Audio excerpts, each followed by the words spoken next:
Assalamualaikum warahmatullahi wabarakatuh. Nama diberi Nurul Safa binti Muhammad. Saya berusia 12 tahun.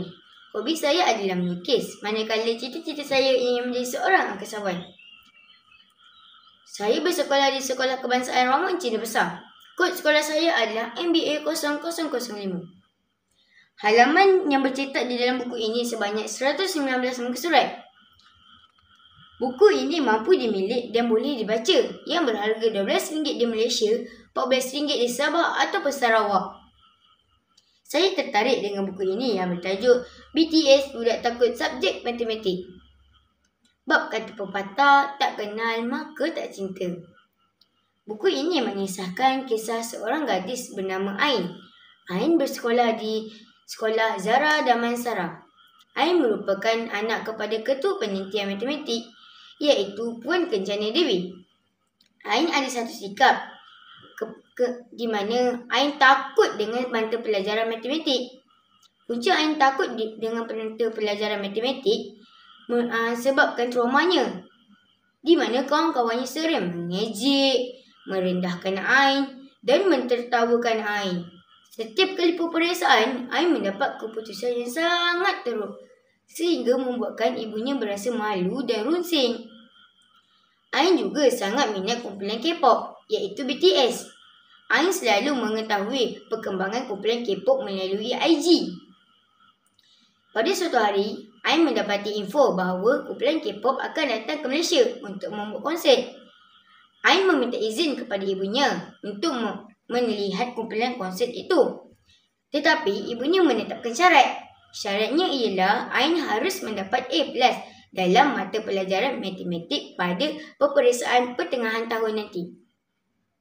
Demi melihat konsert itu, Ain menyahut cabaran ibunya itu. Cikgu Huzair. Cikgu Huzair merupakan cikgu matematik Ain. Cikgu Huzair merubah pandangan negatif Ain terhadap subjek matematik.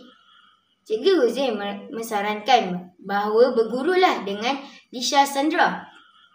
Lisha Sandra merupakan budak paling bijak di dalam sekolah. Tetapi dia sering digelar sebagai budak tiga suku kerana kurang bergaul dan kurang keyakinan. Ain berjumpa Lisha Sandra. Lisha Sandra bersetuju untuk menjadi guru Ain. Lisha Sandra mengajar Ain dengan begitu tekun. Lisha mengajar sifir, mengajar latih tubik dan teknik menjawab jawapan. Lisha selalu memberi kata-kata semangat kepada Ain, sehingga Ain menguasai subjek mata pelajaran matematik. Peperiksaan pertengahan tahun pun tiba. Ain cuba menjawab dengan bersungguh-sungguh. Lisha dan ibu ayah Ain selalu memberi sokongan kepada Ain. Markah peperiksaan pertengahan tahun pun diumumkan. Ain berasa kecewa kerana dia tidak mendapat B+. Dia hanya mendapat A+. Dia yakin bahawa ibunya tidak akan memberikan dia pergi ke konsert. Namun firasatnya salah. Dia menunjuk kertas peperiksaan kepada ibunya. Ibunya berasa gembira dan terharu. Ibunya memberi hadiah kepada Ain ke konsert BTS. Ain pun dapat pergi ke konsert BTS bersama Lisha Sandra. Nilai murni yang ada pada buku ini adalah bertanggungjawab, bekerjasama dan persahabatan. Pengajaran yang terdapat di dalam buku ini adalah janganlah kita berputus asa kerana ilmu itu tangga kejayaan. Sekian sahaja ringkasan buku ini yang bertajuk BTS Budak Takut Subjek Matematik. Akhir kata dari saya, sekian, terima kasih.